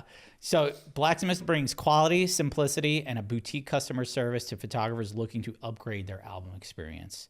These things are fucking good. Beautiful. I mean, we picked them up. Like, we got Brady, the owner, sent us these sample albums with our photos in them. One, they look gorgeous. Color was fantastic. Spot fucking on. Beautiful, beautiful albums. Super thick, super heavy. He also walked us through the design process and onboarding personally. Yeah. And he does that for every single client that he books. Yeah. And I love that personalized experience. So the albums included, like what he offers, 8x8, 10x10, 12x12 sizes available. So included with an album purchase is premium packaging, free shipping, any cover material. They have leather, linen, embossed names, raised letters, cameo window option, and embossing foil. So you could see your names and everything like that. 90% of orders ship within 7 business days, and ordering is super easy right through the website. Blacksmith only takes 30 to 50 new photographers a year who are looking to order 15 albums a year or more. A special offer for Vendor Table listeners who qualify will get $500 of album credits towards your first sample when you mention the Vendor Table in the How Did You Hear About Us section when applying on Blacksmith's website. So check them out for yourself at blacksmithprintco.com. We just want to give a special shout out to Maroo, one of our sponsors. Maroo is a modern payment experience for the weddings and events industry. Maroo has added some incredible new features, including the ability to send contracts, create itemized invoices, and our personal favorite, the ability to pay contractors. Love this. Yeah, like that makes me so happy to have a platform that if I need to pay like an associate or a second shooter, I'm paying them right through Maroo. It just goes right to their bank account, makes things so nice and easy. It's also so neat and organized. Yes. You can find anything. Super organized. Like, I love it because I'm just like, hey, I got to print it out at the end of the year, send my accountant over for tax purposes and all that stuff. Perfect. It keeps things so nice and neat. Maroo is a community of 10,000 plus wedding and event professionals, and it's growing. They offer seamless transactions and a hassle-free payment experience. They make it easy for you to focus on what you do best, creating memorable experiences. So we went over it, but with Maroo, you could create and share your contract, accept and make payments without processing fees, offer clients a simpler experience, no need to sign up, just pay and go, and pay your contractors, something we both love. So it also keeps all your payments neatly organized in the central hub. You could sign up for free at maroo.us/TBT. Now talk to me about flat lays, Josh. Yeah, Josh, what do you think about flat lays, Josh? Look, we all know. flat lays, no. Bringing golden feathers, Michael? Come on, mate. What the fuck is that? Fuck off, Josh, because my golden feathers, you know what? Elevate really the client experience. Feathers? Yeah, I have golden feathers. He brings his own golden leaves. feathers. I have ribbons. I have a whole Do you know kit. what I don't understand is why do you bring your own mats in? What are you doing? It's Well, not a because mat. like sometimes the floor isn't interesting, so I have mats that look like. Then get a fucking chopping board, Michael. Use a chair, It looks like a Michael. chopping board because you could carry it. But it's not the same fucking thing. So Yeah, it is the same fucking thing. No, it's not. Let me clear something up. Okay, clear something up. Go ahead. People need to take detail photos. If the couple, Okay. so what we do when we walk into the room, Do you just we throw walk your into fucking details around? You just throw them around, don't you? No, we just make a neat little pile. You make a neat little fucking messy Neat little pile. pile. Yeah, and then you Okay. just take photos of everything. So you walk into the room, we say, hey guys, my name's Josh, if we haven't met. I just need everything that you've spent money on. Anything that you've spent money on today, give it to me and I'm going to take a picture of it. If you want to keep the picture, you can keep the picture. If you don't want to keep the picture, don't keep the picture. But I'm going to take a picture of everything that you've spent money on. So then we make a neat little pile. We find like a cool chair, or we find floorboards. Love a floorboard next to the window. We find fucking anything. Literally any house that you walk into, there is going to be something that you can take photos on, and it's from that environment. Okay. Then we use the things that we've been given to just make like a neat little pile. We'll put the rings inside the flowers. We'll do something like that. But everything that we're using to take a detail photo is from that wedding. I'm not buying golden feathers from fucking Amazon and putting them in a baggie and bringing them with me. If I want to elevate something in the photo, I'm not bringing a fucking box of boxes, Michael. What's I have that? a box of boxes. Those boxes elevate the freaking invitations off the floor so they don't fucking sit on the floor. Can also They elevate your fucking content, mate, with your viral reels around it. That's what they elevate. Yes, they do, sir. Thank you for that sound. Thank you for that audio, by the way. That was great. No worries. Okay. Clip it. Somebody clip it. But we just put the invitation on the table. I don't want to put it on the table. I want to elevate it on the table. So I use Then Jamie put it Tobin's on the flat ring lay box. box. By the way, shout out Jamie Tobin. I love that little Love you, kit, by the way. you, Jamie. But also just use the ring box. Okay, but I bring ring boxes just in case they don't have a ring box. You bring ring? Fucking hell, Michael. What the fuck, dude? You know what? I bring Why a do you fucking bring ring boxes? because sometimes they don't have anything to put the rings in. So Put I them have in the fucking flowers, Michael. I don't want to put them in the fucking flowers. They look like shit in the flowers. I want to put them in a fucking ring box or on a dish. I got dishes. I put them on a fucking dish. I'm gonna bring my masking tape to every wedding just in case I need to put the rings in the middle. That way, it's a ring in a ring. You know what? Go ahead, okay? But listen, you do it your way. I do it my way. People still, and apparently, according to my sound, by the way, which outperformed your original video, by the way, and 78%. He got like fucking 80,000 views. Yeah. No, it's up But to also, like he's got like 15,000 like- followers on his account. My account had 600 followers, so that's probably why. what's it called? It had 150,000 now. So, okay. But besides the point, 78%, I believe, on that poll had said Are Americans that said, yeah, we love flat lays. They because love they probably flat have lays, an so maybe industry where they Americans like sell flat things lays. for flat lays. For the Oh my record, God. I don't care for flat lays. I know you. Yeah. Well, yeah, she doesn't really care. She just throws shit. On It's like shit. all the people that say that throw it everybody on should the be doing floor. styled shoots, but they all make money selling styled shoots. Yeah. Well, we were going to get into that. So, okay, wrapping up our talk on flat lays.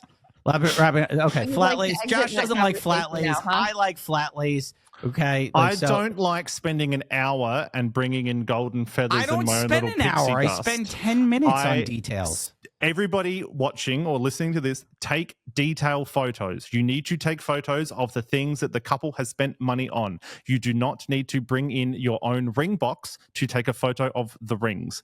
You can just put them somewhere else. You don't Or need if you a want to trunk of elevate the shit. client, if you want to elevate the client experience and Shoot on a love you even Prime. more, you know what? Yeah, shoot on a Prime. Number one. No, number one. Don't shoot on 2870. Number two. Bring your own ring boxes. You're so and clients will bold love when you. you're among somebody who agrees with you. Yeah, I am. You know You why? Because sold I'm it not going to like get a destroyed by Vanessa Joy right now. house of She's not cards. popping out over here. You Okay. folded like a house of cards in front of a Vanessa Joy, though. What? You really yeah, did. That was yeah, cute. because That was Vanessa cute. Joy. Okay, Lauren, it's Vanessa Joy. Woman is fucking on the Mount Rushmore of wedding photographers. So you know what? Yeah, I folded like a sack of fucking potatoes. Or And I'm whatever in it the is. car park. You fold potatoes? No, you can't. There's like I'm like Frankie in the basement yard. I'm just totally fucking up my expressions right now. All right, okay. Let's That talk was style. fun for me. Wait, let's talk styled shoots. Let's go. Okay. We Josh- all Love agree on them. this one. Love them. Okay. Big believer. I reckon they're great for Should you everything. do? Yeah, I know you love styled shoots. Okay. Literally, I think there have been 20 podcasts in the last like It's 2 fucking weeks wild, isn't it? that have made episodes around styled shoots. I miss the days where I could just say whatever the fuck I wanted and it didn't become industry drama. You know, like I used to just vent and I just didn't like something, so I'd just make a video about it and I'd put it out into the ethos, or I'd make a story about it and nobody would care. Now I vent about something and there's fucking 20 podcasts about it and all the Scientology cult of fucking style shoots is coming after me. Wild. Style shoots are great. If you're learning how to take photos, you should go to a style shoot that is run by a photographer. Don't go to a style shoot run by a fucking florist. Especially if you're learning. If you are brand new to the industry, you've never taken any wedding photos before, you're like, oh, I need to get some wedding photos in my portfolio. Go to a style shoot run by a photographer. Do not go to a style shoot run by a stylist. If you go to a style shoot run by a photographer, if you need help, you will be able to ask that photographer for help. This is why workshops will always shit over styled shoots, because styled shoots are literally just a fucking money-making machine. Workshops are actually made for education. If you are brand new and you're learning, you've got like a fucking, you've gone out and bought your first camera, you've got a kit lens and you're going to try to get some wedding photos, going to a styled shoot made by a stylist isn't going to teach you fuck all, because you haven't set up the details. All you're literally doing is going somewhere, paying somebody $1,000 to take photos of something that somebody else has set up for 45 minutes. That $1,000 is far better spent on an educational workshop where there's actually classes that are going to teach you how to take better photos, or going to a styled shoot set up by a photographer so that there's actually a photographer there that will be able to teach you if you've got an issue with your camera. Like if the photos aren't turning out the way that you want, rather than you just fucking around and trying to figure it out, you can just ask the person running the workshop. You'll be able to learn from them.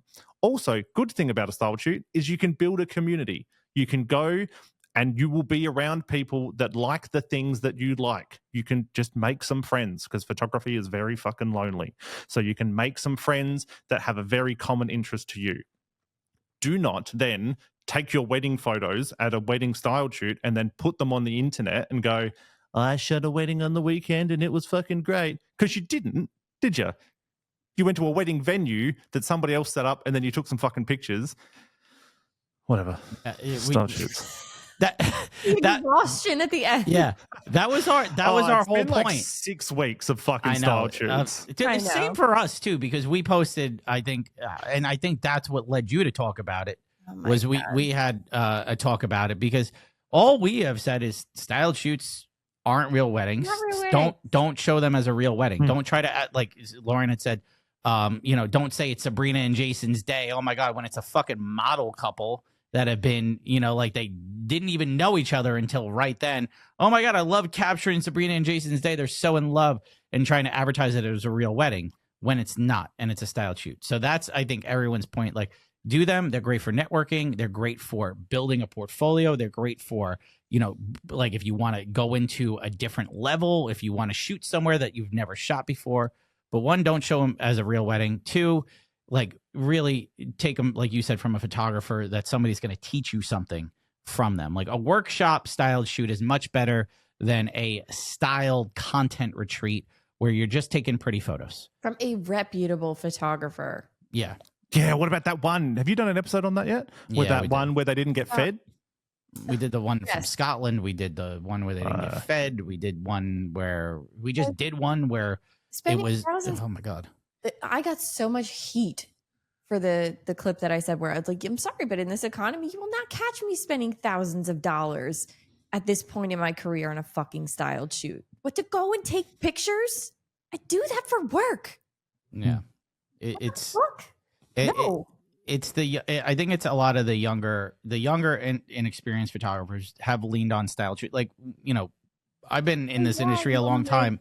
We cut our teeth doing second shooting and associate shooting, third shooting, stuff like that. And like I didn't do a style shoot until I was a full-time wedding photographer, and I did it with a collaboration with planners. So, and it was just me. It wasn't like with 10 other photographers or something like that. So I get the need for the content retreats because I do think they look pretty and they're cool and they're good practice. But I do think, like, if you're trying to pass that off as a real wedding, you look like a shady little bitch, and you shouldn't be doing that. You've got people out here who are now, like, again, people who have not been in the wedding photography space in years, who are telling people, like, this is how you learn to shoot weddings, when no, the fuck it isn't. It's not. Sorry. I don't agree with that at all. Like you said earlier that you are receptive to people DMing you and like wanting to work with you and work alongside you and teaching them. And that is how you do it. That's how you learn. I took on a shadow this summer. You go. This is your show. I'll go after you. Sorry. That's the thing. I took on a shadow this summer because, she asked me if it was something that I would do. And I said, yeah, absolutely. Tag along, come along. Yeah, I've had interns work for me, like they got college credit for working. They exist. We exist. I put a video out recently, and this is, I put a lot of videos out. But if you're new, and so if you're reaching out to people and you're trying to get wedding experience, and like you're DMing these photographers in your area, and if you're not getting any response, it's probably because there's actually nothing in it for the main photographer. If you, a new photographer, message an experienced photographer and say, hey, can I come and shadow you and learn from you? Really, all that photographer is doing is giving away all of the information for free, taking away from their wedding day. So now they're having to do two things instead of one thing with no actual gain. Yes, you could offer to give them the photos, but they probably wouldn't be that great because you're just learning how to take photos. A way to circumnavigate that, I figured it out live when I was filming my podcast episode, but like, if you've got $1,000 and you're like, I'm going to put this into education, I want to put $1,000 into education, reach out to photographers in your area when it's now, especially in America now, because you're coming into the summer season, and be like, hey, I'd love to come and shoot a wedding with you. I know I can't offer much. Or like, I know I won't be able to give you photos and you're going to have to teach me. I'd love to pay $250 to come and help. Like, can I come and shadow you? Here's $250. That way, the photographer has something to gain. They're getting financial gain from helping you. You're gaining education. You're gaining knowledge. And everybody fucking wins. It doesn't make the photographer the bad guy for saying no, because if you're like a new photographer and you reach out and you're like, I just want to come and second shoot with you, I promise it'll be fun, and they say no, because like, oh no, it's too much to do on the wedding day, like I've got enough going on, then they're just fucking labeled a gatekeeper. They're like, oh yeah, the fucking photography industry, nobody helps anybody.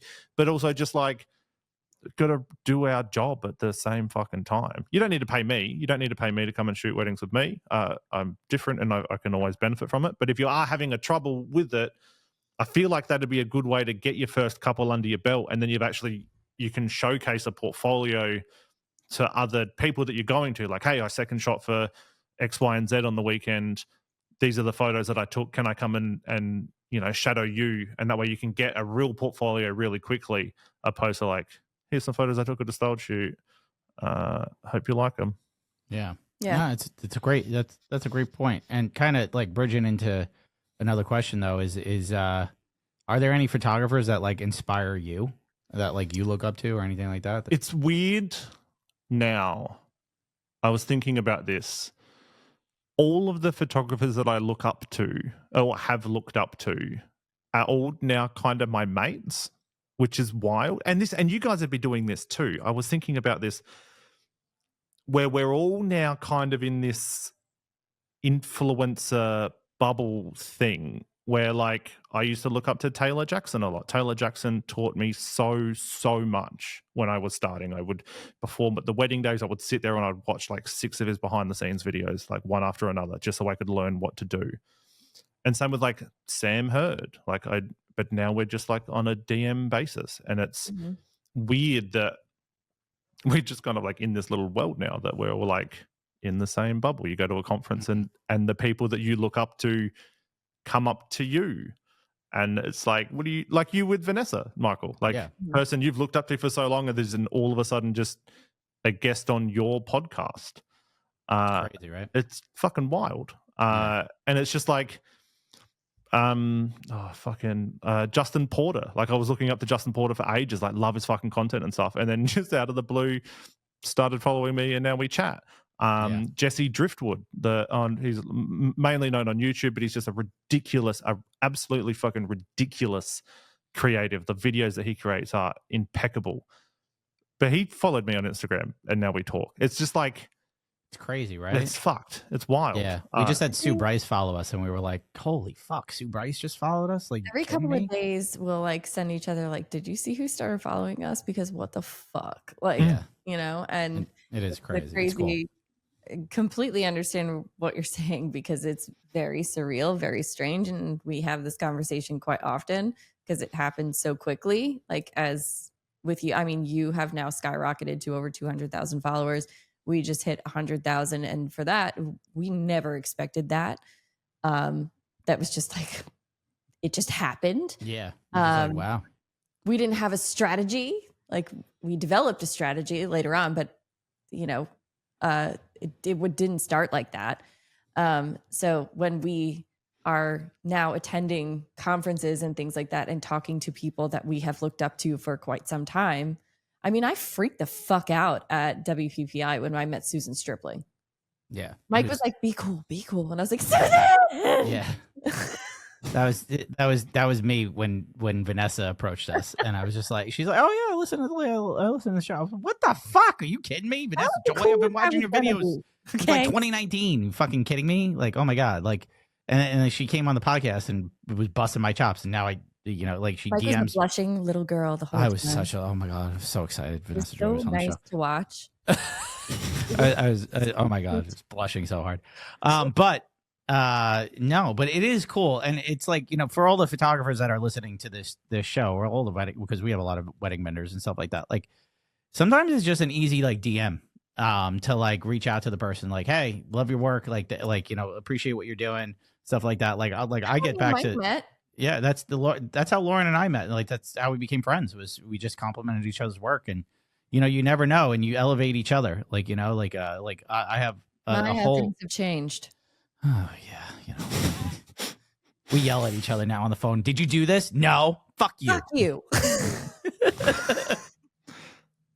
So what happens when you run a business with your friends? Okay, Lauren. Oh my god, she was so mean. Josh, she was so fucking mean to me this weekend. Mm-hmm. So we're shooting a wedding, and like the mother of the bride came up to me and she like thanked me, thanked us. It was a hot day, it was was long. She was just like, "You guys are doing such a good job. Thank you so much." And she gave me a kiss on the cheek, and it was really nice. And so I was like, "Oh, that was really nice." I was like, "That's only the second time that's ever happened." And I went up to Lauren. And I was just like, "The mom loves me. Oh my god!" You said. I said the mom loves me. You said moms. I said the mom And loves you me. say You this misheard. And every goddamn. oh my god. thing. Oh, I know. she was just like, "Oh god, you are so full of yourself."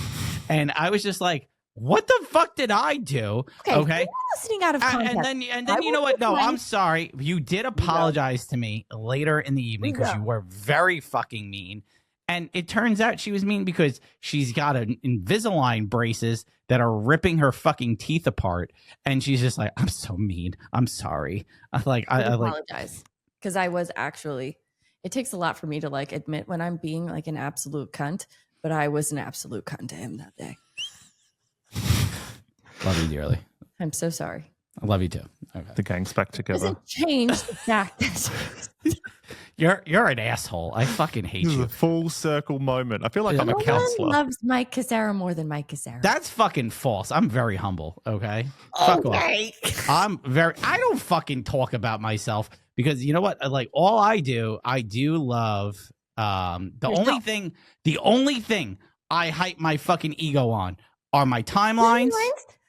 Okay. My timelines. Okay. That's the only thing because I run a fucking smooth day, Lauren. And you know what? Your sunsets. You wouldn't Mikey know. Sunsets. You've You can't never make shot your her name baby. fucking Mikey Sunsets and not hype Well, up your no, sunsets. she didn't give me the nickname, but she does call me Mikey Sunsets more than anyone else. A videographer, what's it called? Like called me Mikey Sunsets first. It came up with that nickname. I'm sorry. This isn't about us and our fucking family drama. I'm sorry, Josh. Sorry. You're like kind of like third wheel for that moment right there. Jump right in, I just though. egg it on. I just like poke the bear and then I'll just sit back and I'll Fit watch right in, everything To be unfold. honest with you. Well, You yeah, know no. that one sibling that's like there at the table watching it all go down and just being like, "Yeah, but he also said you're fat." So Yeah, but do you He's remember that great he at this. doesn't like the 28 to 70? Yeah.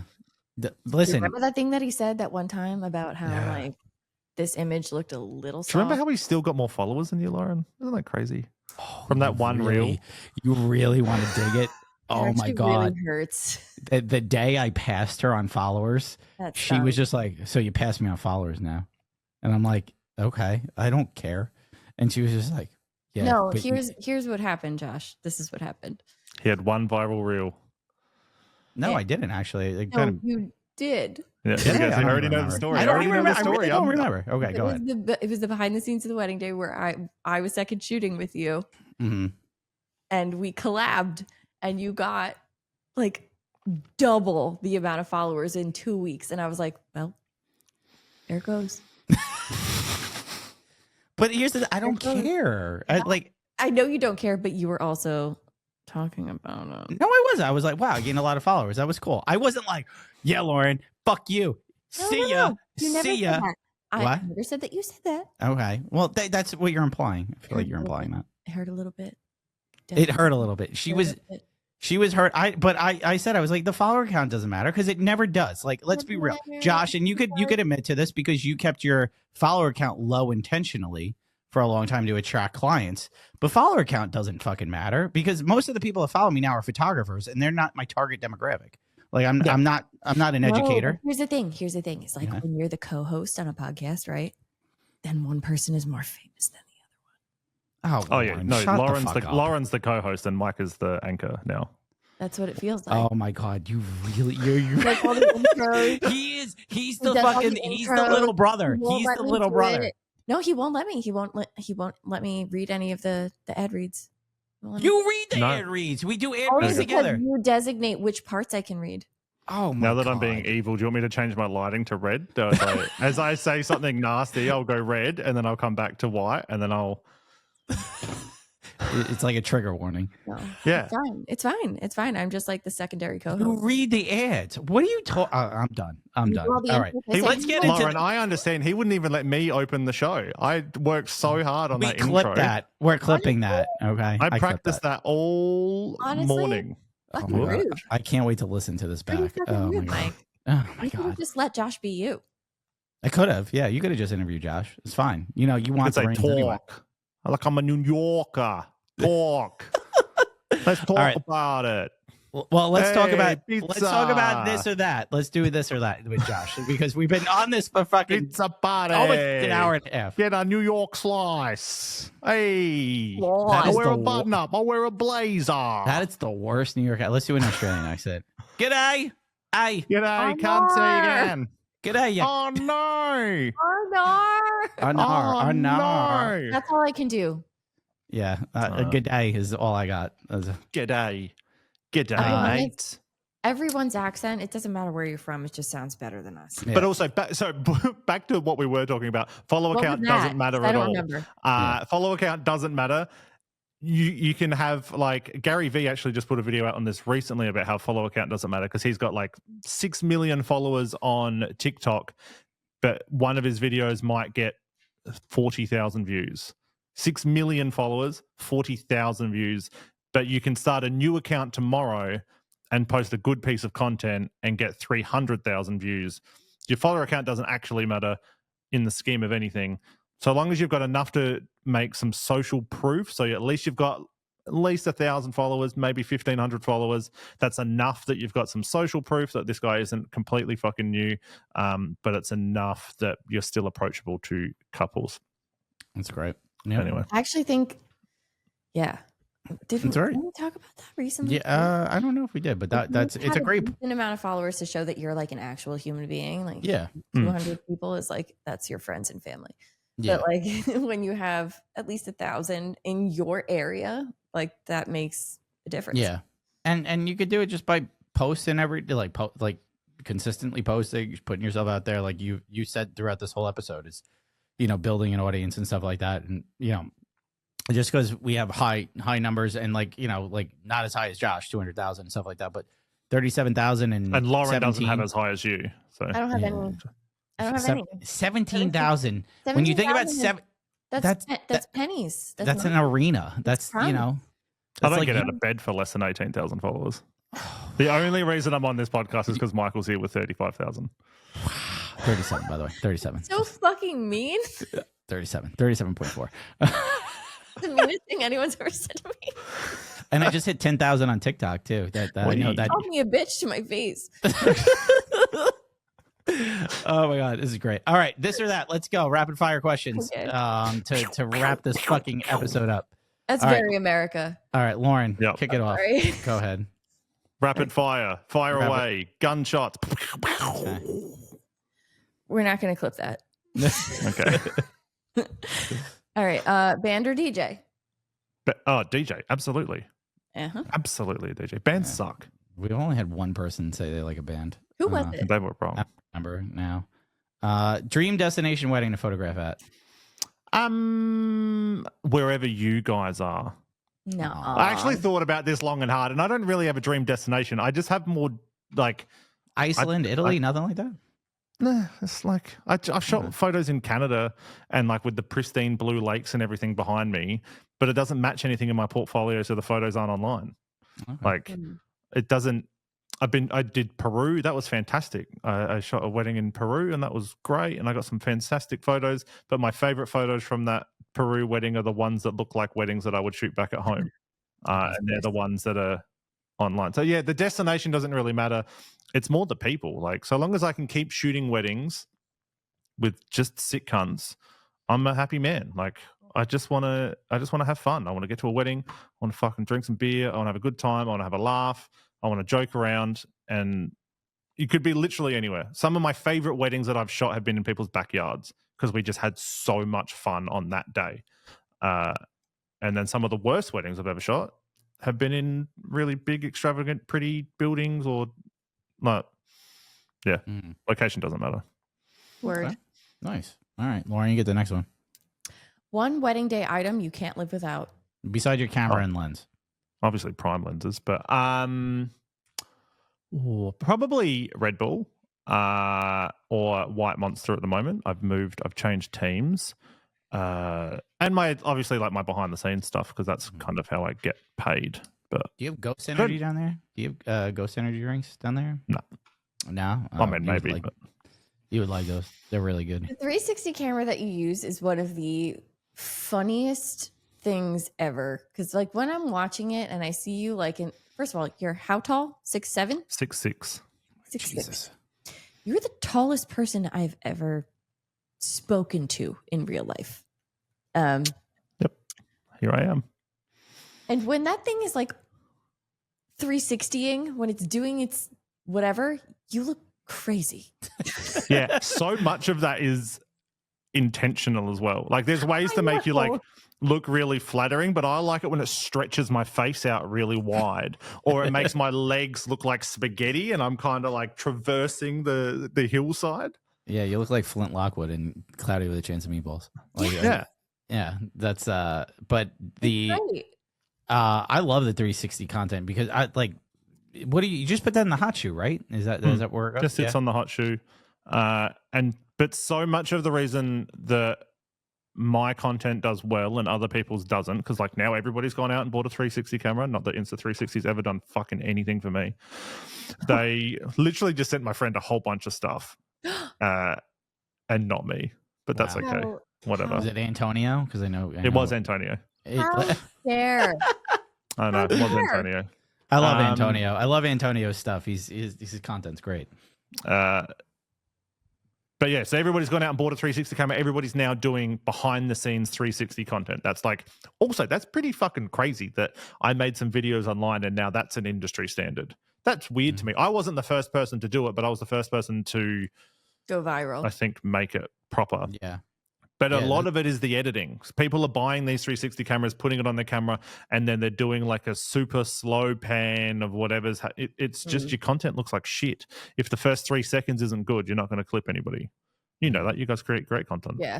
That's all that first 3 seconds. So if you're not being able to get a couple of quick caps and like quick changes and keep people engaged, it doesn't matter what camera you're filming your behind the scenes content on. It's not going to do well. No, you're 100% right. That 3 seconds, you got to hook them. And if you don't, they're gone. That's it. They're on to the next. So, all right. If you were to only use one lens for the rest of your career, what would it be? 28-70 f2. I know it. I knew it. 100%. I was waiting for it. I was torn between my 15 to 35 because I really fucking love it. I love the images that come out of it, but it's only a 2.8. It is a zoom, but it create, and this is where photographers need to spend more time. The reason people don't like the 28-70 is because everybody has the 28-70. Everybody is creating essentially the exact same images, and they go to a wedding day, they got a 28-70 in one hand, they got a 70-200 in the other hand. They've got every single focal length covered, but all the photos are fucking mid. They're all just like, you can kind of do it on everything. Where good photographers stand out, and this is where photography has started, the reason that people hire professional photographers is to take photos that they couldn't take themselves. Everything in the 28-70 range can be taken on a phone. All of those focal lengths can be taken on a phone. What the 15 to 35 does is give you a range that is outside of normal view. If you take a photo at 15 mil, like of the dress, you put the dress in the window and you stand back and you get that whole getting ready space with everybody in the room at the same time, that's going to stop somebody. Someone's going to see that photo and they'll go, oh, how was that taken? Like how was that photo taken? And that's the same thing that prime lenses do when you're shooting at like 1.2, when you get that complete separation. That's what a prime lens does. Lauren, she's not a personal attack. Lose her shit. The 28-70 is an iPhone lens. Josh. She's so done. No. No. The 28-70 is the iPhone of wedding lenses. Photographers speak to people who aren't photographers. So no. No. This is my favorite. This might be one of my favorite conversations of all time. It's great. It's great that you think that. But good for you. Good for you, man. I mean, if it makes you feel better as a photographer, a little bit, then it does. Sure. I sleep heaps better. It's fine. It's good man, At the end of the day, use what makes you happy. And as Vanessa Joy said, what serves your client the best. Whatever Delulu you need, Delulu on. I sleep on my creamy bokeh. It's fine. All right, last question. Lauren, I think it's yours. Favorite wedding movie of all time? I don't have one. I was thinking about this really long and hard, and I couldn't think of a wedding movie, but I thought of movies that impact my weddings, which I thought might answer the question. Yeah. And it's pretty poppin' at the moment. But I got gotten really into Wes Anderson films and actually just watching his movies that he makes. Not the Wes Anderson wedding films, although I think they are fucking phenomenal when people make them in that style. But just watching his films in general, I was watching watching one the other night with my wife. I made her watch it with me, and that was the Royal Anderson. Royal Tenenbaums, yeah, great movie. That was great, and I kept pausing the movie and telling Bianca why it was filmed so well, and she really didn't like it. Yeah. But I'd like pause it and I'd be like, see, this is why it works. See how they've got these lines coming here and like how everything, like you can cut it into thirds. And it really speaks to how I try to shoot my wedding days as well. Like I try to shoot everything quite linear, especially with my wider 15 mil photos. Like I want them to be that kind of separation. So watching those movies is really like kind of changing how I think on a wedding day. That's that's how I found my style, was because I went to school to be a filmmaker, but I incorporated my love for cinematography into my work, like with lighting and things like that. So it's a lot of people say like their movies impact their photographic style or their cinema style and stuff like that. Wes Anderson is probably one of the most iconic. He has one of the most iconic looks. I mean, like when you could tell it's a Wes Anderson film because of how it looks, how it feels. I just remember when I saw The Life Aquatic for the first time, I like fell in love with his work because like it was just so brilliant. It was so fucking funny and shit like that. But like his style and the cinematography he uses is just so off the charts. There's a wedding videographer that I've seen on TikTok. It keeps popping up. It keeps popping up, and I'm like, I want to. I don't follow him, and I need to follow him. But was it one where the couple? There's a reaction of them watching the film. Yes. That's called. Yes. I'm pretty sure that's Life Sketch Films, and they're from Adelaide. They're from where I live. Really? They're unbelievable. Like they shoot it in Wes Anderson style, and it's like you're watching a wedding movie. Like an Asian couple. Yeah. They're from Adelaide. In the middle of the couch, and then there was 4 people on the couch. Yeah. Yep. Yeah. I'm pretty sure. No, that is Life Sketch Films. Brilliant. Yeah, Life Sketch Weddings. There you go, Adelaide. Add them to the show notes. We'll give them a shout out. Yeah, we'll give them a shout out. There we go. Life Brilliant film. Show notes because this just happened literally yesterday. I watched it and I was like, this is fucking hysterical. Like hysterical in a good way. Like it was so engaging to watch. Yeah, brilliant. Loved it. 11.6 million views they got on that video. Wow, that's good content. It's great content. Good content. So there's another guy as well that I'm actually friends with on Instagram now, and he does a ridiculously good job as well of creating like wacky films. If you're looking for another underground videographer that people should be looking at, is a guy called Flat Rock Films in New Zealand. Flat FLATROCK Films. He creates wedding films unlike I've ever fucking seen before. He sends a camcorder, like a handheld camcorder, to the bride and the groom before the wedding day. So they film all the stuff before, like leading up.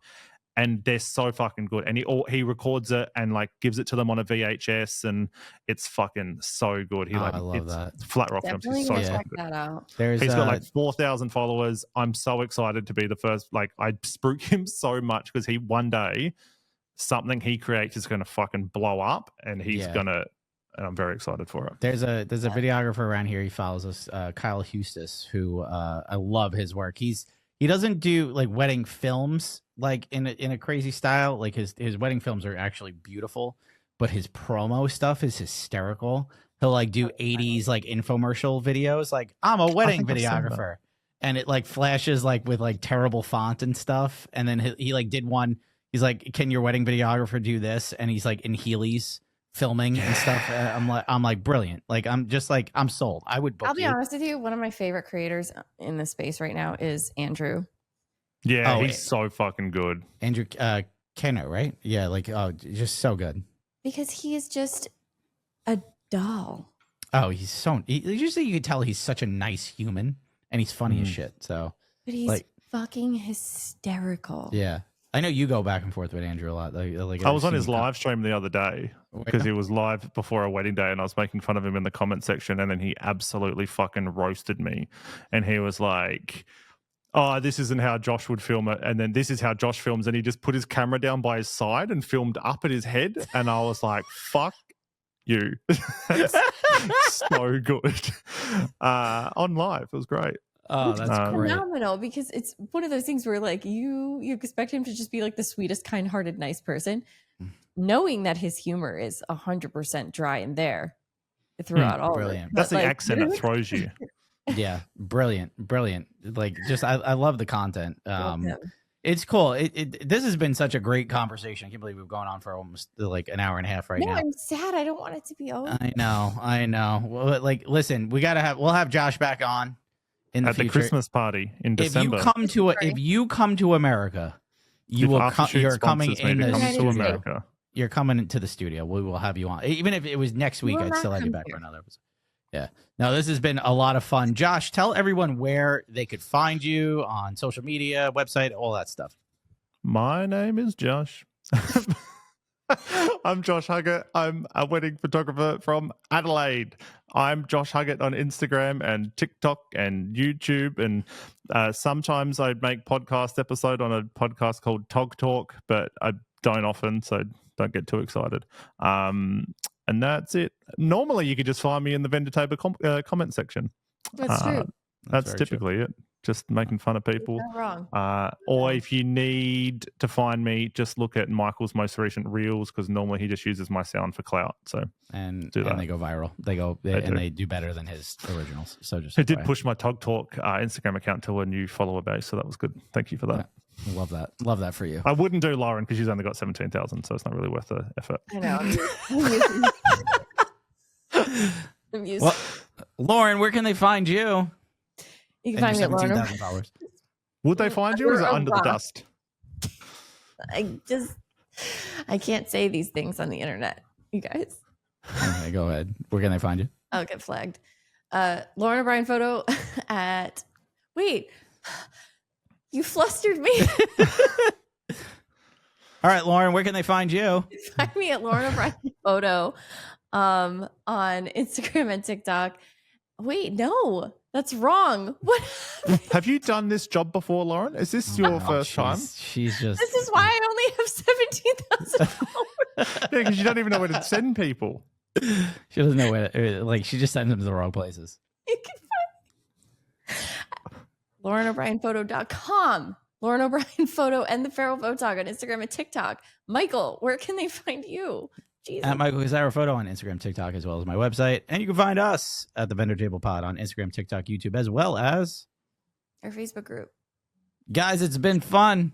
We'll catch you next time. There was alcohol in this. Love you. Okay, bye. Bye.